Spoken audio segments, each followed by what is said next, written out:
வணக்கம். ரொம்ப நாள் கழிச்சு ஒரு நல்ல படம் பார்த்த ஒரு ஃபீலு இந்த தலைவன் தலைவியில் எனக்கு கிடச்சிருக்கு. இந்த தலைவன் தலைவியை டைரக்ட் பண்ணது பாண்டிராஜ். அப்புறம் இந்த படத்தோட ஹீரோ விஜய் சேதுபதி, நித்யா மேனன் ஹீரோயின் நடிச்சிருக்காங்க. இந்த படத்தோட பிக்கெஸ்ட் ப்ளஸ் இவங்க தான். இவங்களோட இந்த வெர்சடைலிட்டிக்கு ஒரு கம்பேரிசனே கிடையாது. விஜய் சேதுபதி பார்த்திங்கன்னா எக்ஸ்ட்ரீம் டோன் ஆப்போசிட்டாக இருக்கிற அந்த மகாராஜா படங்களையும் நடிப்பார். ஆன் தி அதர் ஹேண்ட் சூதுகவும் இந்த மாதிரி ஒரு எக்ஸென்ட்ரிக் கேரக்டராகவும் நடிப்பார். இந்த படத்தில் ஒரு வினோதமான ஒரு கேரக்டரில் வராரு. செம்ம ஜாலியாக நல்ல ஒரு வைபான ஒரு கேரக்டராக விஜய் சேதுபதி வந்துட்டுருக்காரு. அதே மாதிரி on the other hand Nithya மேனனையும் நம்ம குறைச்சி மதிப்பிடக்கூடாது. Thiruchitrambalam, on the other hand okay கண்மணியும் நடிப்பாங்க.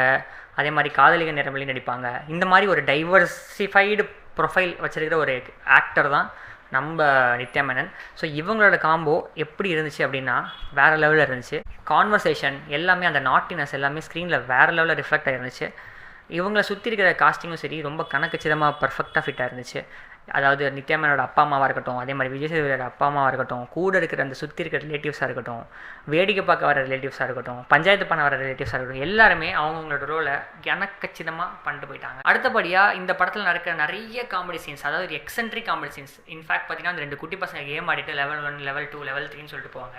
அதுவாக இருக்கட்டும், ஒரு சீரியஸான காட்சியில் கட் பண்ணால் அப்படியே அது ஆப்போசிட்டாக நடக்கிற அந்த சீனாக இருக்கட்டும். எக்ஸாம்பிள் பார்த்தீங்கன்னா, நீங்கள் தான் என்னோட பெஸ்ட்டு மாமனா, நீங்கள் தான் என்னோட பெஸ்ட்டு மாப்பிள்ளைன்னு அப்படின்னு ஒரு சொல்கிற ஒரு சீனுக்கு அடுத்த கட் சீனு இவங்க 2 பேரும் அடிச்சிக்கிற மாதிரி இருக்கும். இந்த மாதிரி க்ரேஸியான நிறைய மொமெண்ட்ஸ் வந்து இந்த படத்தில் இருக்குது.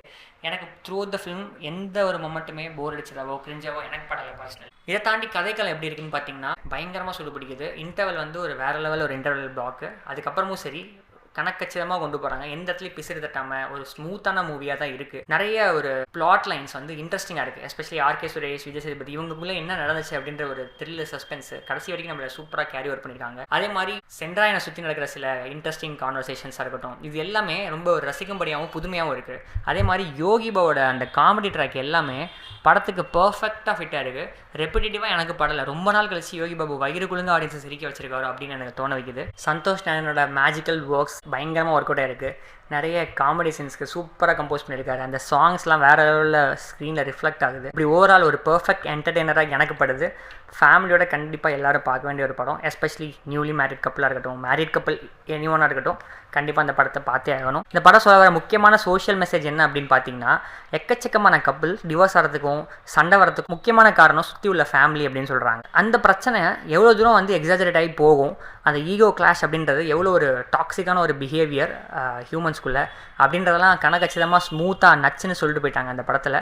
அதாவது ஓவர் ப்ரீச்சியாகவும் இல்லாமல் ஒரு சட்டிலாக அழகாக சொல்லிட்டு போயிட்டாங்க. ஒரு சைட் கேரக்டர் வந்து இந்த ஈகோ கிளாஷால் சுற்றி உள்ளவன் பேசின பேச்சால் ஏன் தங்கச்சி வாழ வெட்டியாக இருக்கா அப்படின்ற மாதிரி ஒரு டைலாகு அசால்ட்டாக அது சொல்லிட்டு போகிறது எல்லாமே ரொம்ப நேச்சுரலாகவும் இருக்குது, ரொம்ப சிந்திக்க வைக்கிற மாதிரியும் இருக்குது. இந்த படத்தில் எனக்கு ரொம்ப பர்சனலாக பிடிச்ச விஷயம் என்னென்னா, ஒரு நல்ல படம் அப்படின்றது சிரிக்க வைக்கணும், சிந்திக்க வைக்கணும், அழுக வைக்கணும், ஹாப்பி டியர்ஸாக இருக்கணும்.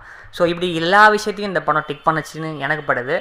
நிறைய பேருக்கு இந்த படம் ஒர்க் அவுட் ஆகாமல் போகிறதுக்கு கூட வாய்ப்பு இருக்குது. ஏன்னா இப்படி ஒரு எக்ஸென்ட்ரிக் கேரக்டர்ஸ் எல்லாருக்கும் பிடிக்குமா, இதை நம்ப முடியுமா, அதனால இந்த படம் நிறைய பேருக்கு ஒர்க் அவுட் ஆகாமல் போகலாம். பர்சனலி எனக்கு இந்த படம் கணக்கச்சிதமாக ஒரு ஃபேமிலி என்டர்டெய்னர் அப்படின்ற ஒரு ஒரு ரேக்கில் அடிக்க வைப்போம்ல, அது அந்த ஃபேமிலி என்டர்டெய்னருக்கு ஒரு காமெடி ஃபிலிம் ஃபேமிலி என்டர்டெய்னர் அப்படி அடுக்கணும் அப்படின்னா இந்த படத்தை அதில் அடுக்கலாம்.